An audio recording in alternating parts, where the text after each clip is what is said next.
এক ব্যবসায়ীকে ছিনতাইয়ের ঘটনায় দুই অভিযুক্তকে গ্রেপ্তার গোয়ালপুকুর থানার পুলিশের। জানা গিয়েছে, গত 18ই জানুয়ারি গোয়ালপুকুরের মণিভিটা এলাকায় কাজ সেরে ফেরার পথে এক মুরগি ব্যবসায়ীর পথ আটকে আগ্নেয়াস্ত্র দেখিয়ে টাকা ছিনতাই করে দুই দুষ্কৃতী। অভিযোগের ঘটনার তদন্তে নেমে দুজনকে গ্রেপ্তার করা হয়। ধৃতদের নাম মঞ্জর ও তৌহিদ।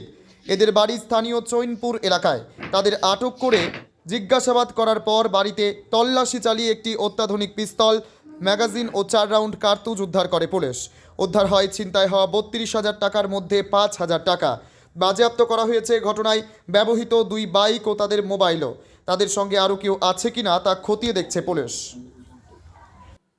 আপনারা হয়তো জানেন, গত 18 তারিখ আমাদের গোয়ালপুকুর থানার আন্ডারে মণিভিটা বলে যে জায়গা আছে, ওখানে 18 তারিখ সকালে কিছু মুরগি ব্যবসায়ী মুরগি পারচেস করার পর যখন ফিরছিল, তখন কিছু আননোন মিসক্রিয়েন্ট বাইকে করে ওনাদেরকে ভয় দেখায়। আর্মস এবং ছুরি ছিল ওনাদের কাছে। তো সেই কমপ্লেনের ভিত্তিতে সেই দিনই রাত্রেবেলায় আমরা দুজনকে অ্যারেস্ট করি। তাদের মধ্যে একজন অ্যাকিউজড হচ্ছে মঞ্জর, আর একজন হচ্ছে তহিদ।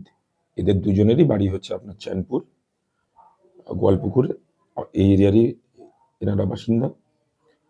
তারপরে এনাদেরকে ফরওয়ার্ড করা হয় এবং টিআই প্যারেড করানো হয়।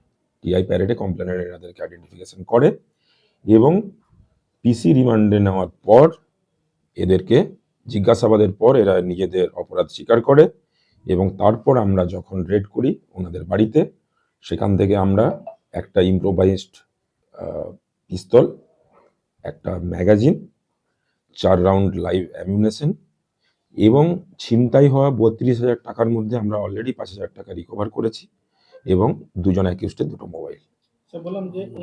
যে মোটরসাইকেল দুটো ইউজড হয়েছিল ক্রাইমের সময়, সেই মোটর বাইক দুটোকেও সিজ করা হয়েছে।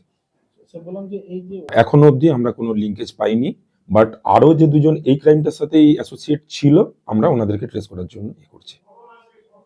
না, ওটাই আমাদের চলছে, তদন্ত চলছে। আশা করছি আমরা যদি কেউ যুক্ত থাকে তাদেরকে আমরা ট্রেস করতে পারবো।